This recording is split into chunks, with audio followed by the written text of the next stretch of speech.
전 월세 대리계약 시 위임장 인감증명서와 연관된 문제로 세입자와 집주인이 주의해야 할 사항과 필수 체크 내용에 대해서 알려드리며 무권대리와 표현대리의 문제에 대해서 설명해드리겠으니 끝까지 시청해주시기 바랍니다. 1. 위임장 인감증명서와 도장, 그리고 무권대리와 표현대리의 중요성.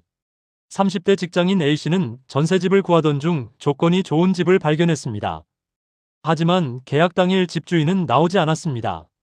대신 한 남성이 말했습니다. 집주인 삼촌을 대신해서 계약하러 나왔습니다. 부동산 중개사는 문제없다고 말했습니다. 위임장도 있고 인감증명서도 있다고 했습니다. A씨는 별다른 의심 없이 계약을 했고 보증금 1억 8천만 원을 보냈습니다. 2달 뒤 갑자기 전화 한 통이 옵니다. 진짜 집주인이었습니다. 왜 제 집에 들어와 계신가요? 저는 그런 계약을 한 적이 없습니다. 이 상황을 법적으로 뭐라고 할까요? 바로 무권대리입니다. 권한 없는 사람이 대신 계약한 경우를 말합니다. 무권대리는 원칙적으로 계약이 무효입니다. 집주인이 나중에 인정하지 않으면 계약은 성립하지 않습니다. 많은 분들이 이렇게 말합니다. 위임장도 있었잖아요. 하지만 법원은 위임장 자체보다 진짜 위임이 있었는지를 봅니다. 도장이 인감증명서와 일치하는지, 집주인과 직접 통화했는지, 보증금이 집주인 명의 계좌로 갔는지, 이런 것들이 핵심입니다. 이 사건에서는 집주인과 직접 통화한 적도 없었고 인감증명서도 오래된 사본이었습니다. 결국 법원은 계약 무효라고 판단했습니다. 집주인은 보증금을 돌려줄 책임이 없었습니다. 세입자는 대리인에게 돈을 받아야 했습니다.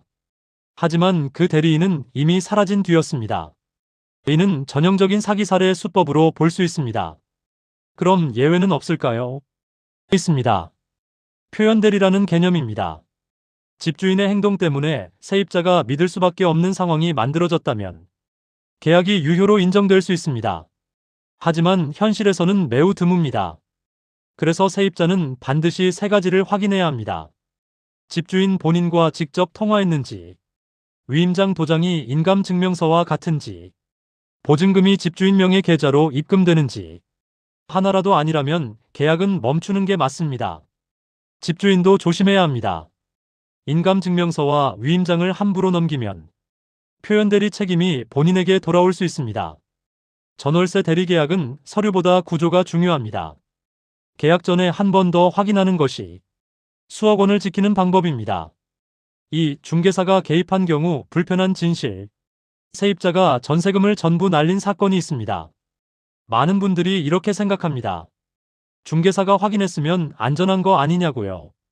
하지만 법원은 전혀 다르게 봤습니다. 이야기는 이렇게 시작됩니다. 40대 직장인 B씨는 전세 계약을 앞두고 있었습니다. 집주인은 해외에 있다고 했고 대리인이 계약 자리에 나왔습니다. 부동산 중개사는 말했습니다. 위임장 있고 문제 없습니다. 이전에도 이렇게 계약했습니다. B씨는 중개사를 믿었습니다. 보증금은 대리인이 알려준 계좌로 보냈습니다. 며칠 뒤 문제가 터졌습니다. 집주인이 계약을 전면 부인했습니다. 그 대리인은 집주인의 친척도 아니었습니다. 이 사건에서 가장 놀라운 건 중개사가 있었음에도 세입자가 패소했다는 점입니다. 왜 그랬을까요? 법원은 이렇게 말합니다. 중개사가 있어도 계약 당사자의 확인 책임이 사라지지는 않는다. 즉, 세입자도 직접 확인해야 할 의무가 있다는 겁니다. 집주인과 직접 통화했는지, 보증금이 집주인 명의 계좌인지, 위임장의 도장이 인감증명서와 같은지, 이 기본적인 확인을 하지 않았다면 세입자에게도 책임이 있다는 판단입니다. 세입자가 확인해야 할 필수 사항들을 정리해드리겠습니다. 1. 위임장, 인감증명서 원본 확인. 2. 인감증명서의 도장과 위임장 도장 일치 여부 확인. 2. 보증금 입금 계좌는 반드시 집주인에게. 3. 전화통화 및 신분증 등 등기와 함께 집주인 여부 확인. 4. 계약 전 등기 변경 사항 없는지 확인. 다음은 집주인 입장에서 주의사항을 살펴보겠습니다. 60대 집주인 B씨는 지방에 거주 중이라 아들에게 전세 계약을 맡깁니다. 알아서 계약 좀 해. 말로만 맡겼고 정식 위임장은 작성하지 않았습니다. 아들은 부동산에서 준비해준 위임장에 도장을 찍어 계약을 진행합니다. 문제는 보증금과 조건을 B씨가 전혀 모르는 내용으로 계약해버렸다는 점입니다. 세입자는 말합니다.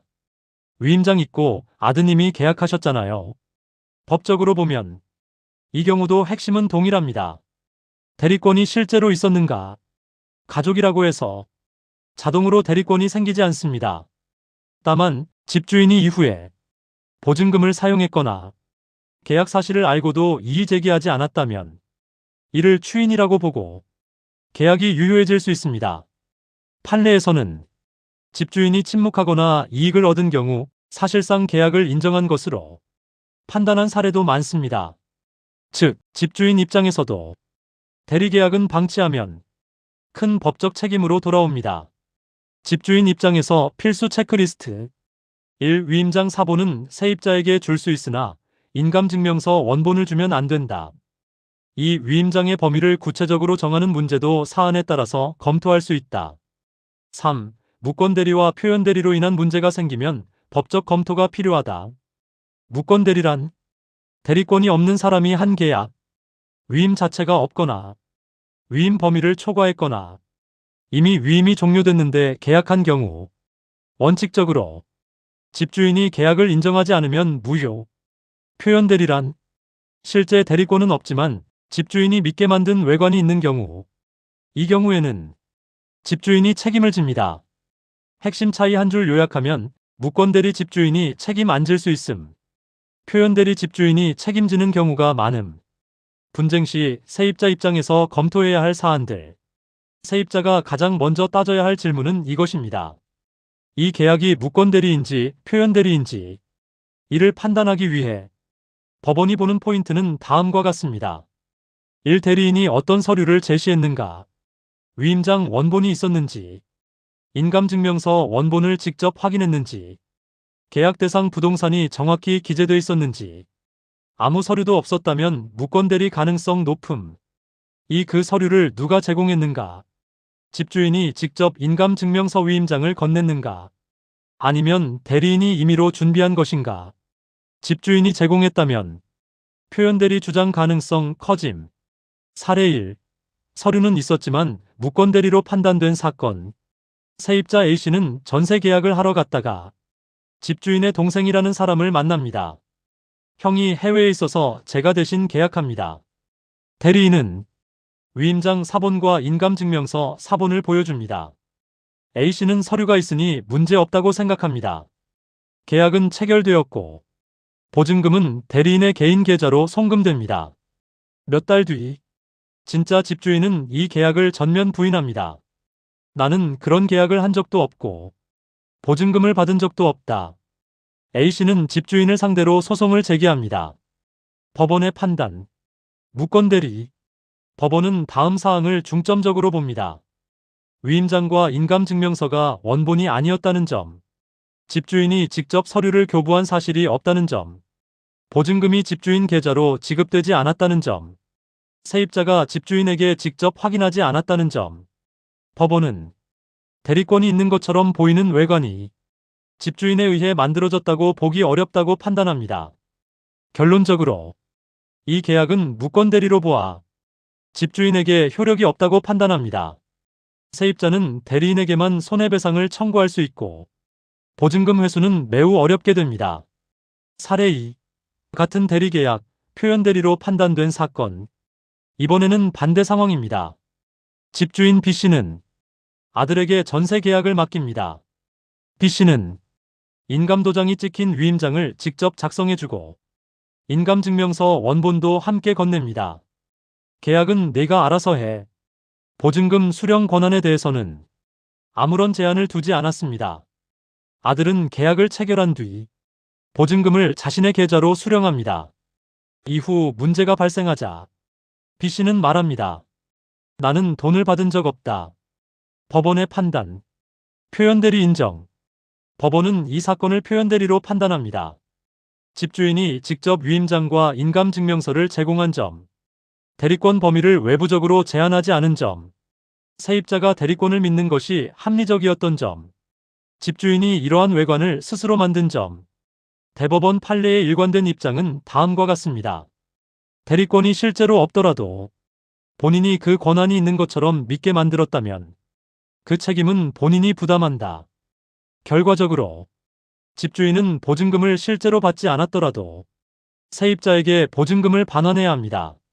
집주인은 이후 대리인을 상대로 별도의 구상권 청구를 해야 합니다. 즉, 이러한 경우 아들이 보증금을 수령하고 집주인에게 건네준다면 문제가 없지만 아들이 돈을 개인적으로 사용한 경우에 표현대리로 문제가 된다는 것입니다.